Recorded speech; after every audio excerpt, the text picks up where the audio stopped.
शाहिस्ता खानाची खोड मोडली. वाड्याच्या भिंतीला भगदाड पाडून शिवराय आत शिरले. त्यांचा स्वतःचाच वाडा तो. त्यांना त्याचा कानानकोपरा माहित होता. खानाचे पहारेकरी पेंगत होते. शिवरायांच्या माणसांनी त्यांना बांधून टाकलं. शिवराय आणखी आत शिरले. इतक्यात कोणीतरी तलवार घेऊन त्यांच्यावर धावून आला.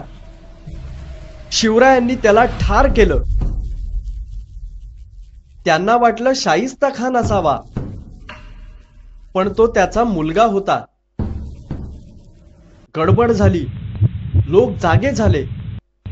शिवराय थेट खानाच्या झोपण्याच्या महालात गेले. त्यांनी शमशेर उपसली. शाहिस्ता खान घाबरला. सैतान सैतान असं ओरडत खिडकी वाटे पळू लागला. यावर आधारित प्रश्न आहे. कारण लिहा. शाहिस्ता खान खिडकी वाटे पळू लागला. उत्तर आहे 1.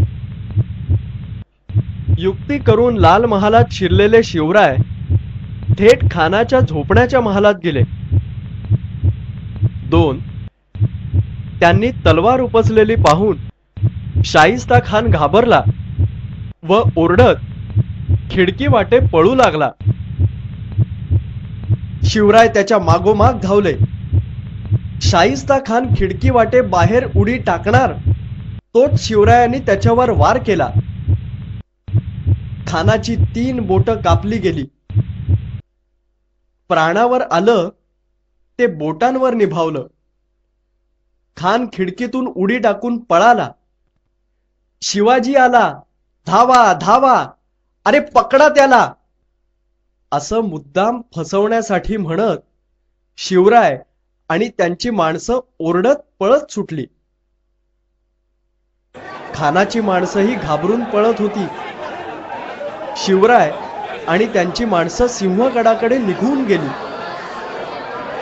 खानाची माणसं शिवरायांना रात्रभर शोधत राहिली.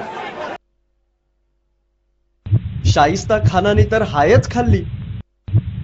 आज बोट तुटली, उद्या आपलं शीर शिवाजी कापून नेईल अशी भीती त्याला वाटू लागली. यावर आधारित प्रश्न आहे. शाहिस्ता खानाला कोणती भीती वाटू लागली? उत्तर आहे आज आपली बोट तुटली, उद्या आपलं शीर शिवाजी कापून नेईल अशी शाहिस्ता खानाला भीती वाटू लागली.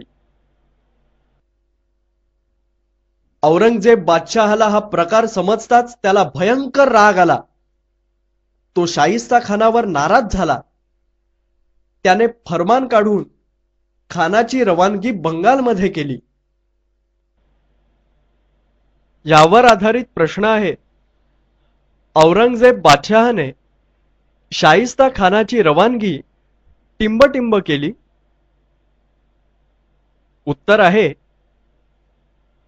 औरंगजेब बादशहाने शाहिस्ता खानाची रवानगी बंगालमध्ये केली.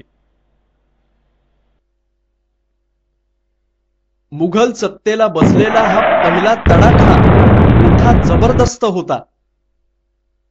शिवराय फत्ते होऊन आले. तोफा उडाल्या. साऱ्या महाराष्ट्रात आनंदी आनंद झाला.